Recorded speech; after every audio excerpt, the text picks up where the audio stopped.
I think we're in a society that is still very connected to our thinking and to, we want to see the science behind it.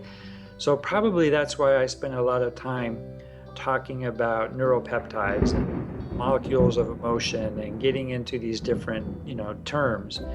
And a lot of people do appreciate that, and it gives their mind a certain comfort in terms of understanding how this works. Hmm. But like I said, the heart doesn't really care about what we know or what we think we know. And as a matter of fact, I think that probably everything I think about how it works is not really true. I think that it all goes beyond our mind's ability to even comprehend on some level.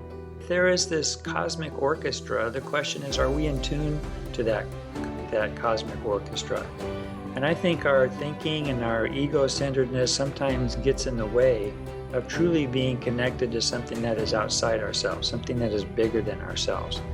So again, all these big words are just a way of explaining a concept that we really don't understand.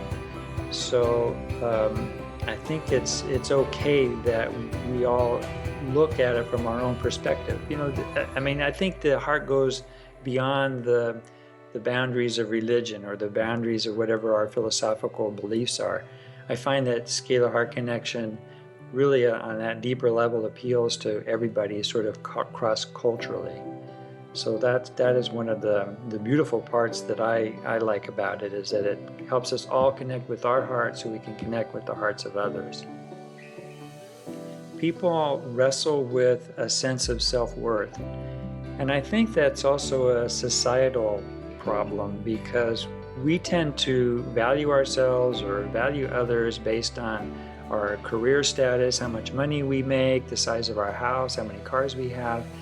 And when we don't measure up to what we think maybe our parents expected or our friends expect, then that really has a very detrimental effect to how we see ourselves. And if there's one thing that I enjoy more than anything else, it's helping people see that they are valuable, that they are a unique part of this whole cosmos, and that they contain and they have the power of the whole cosmos behind them. And I think that's one of the major ills that we have, because in that we tend to separate.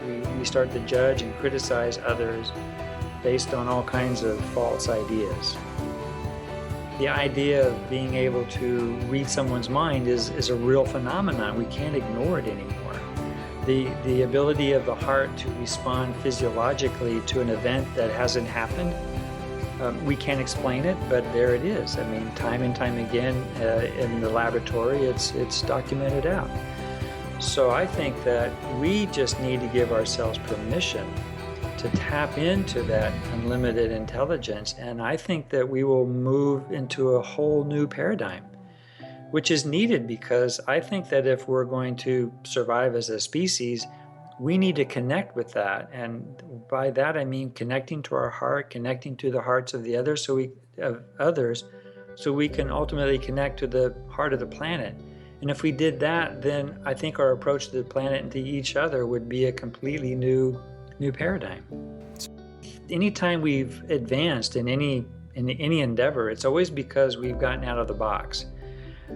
And it wasn't it Einstein who talked about the intuitive mind being more valuable than the thinking mind? Mm-hmm. Because it's the intuitive mind that gets outside of what we perceive to be true. And as soon as we can do that, we might find that there are truths out there that we hadn't even considered. So when I think of creativity, I think of going outside of those confinements of our own conditioning. Creative. And when we start to doubt ourselves, we start to have issues with our self-worth. One of the first things that goes is creativity.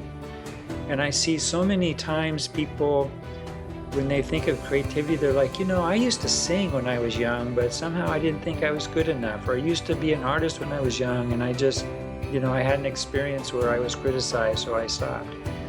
And I think that the idea of creativity takes us outside of ourselves, and if we could just enjoy the process. I mean, I love painting because I might have an idea of what I want to paint, but at the end of the day, I never paint what I started out to paint. There's always this outside influence that comes in, and one paint stroke will suggest another one, and before I know it, I've created something entirely beyond myself. And that's why paint is for just the pure surprise of it. And so I think if people can just step into their own personal power and just create for the fun and the excitement of discovering new things without judging or criticizing, I just think we'll all be a whole lot happier.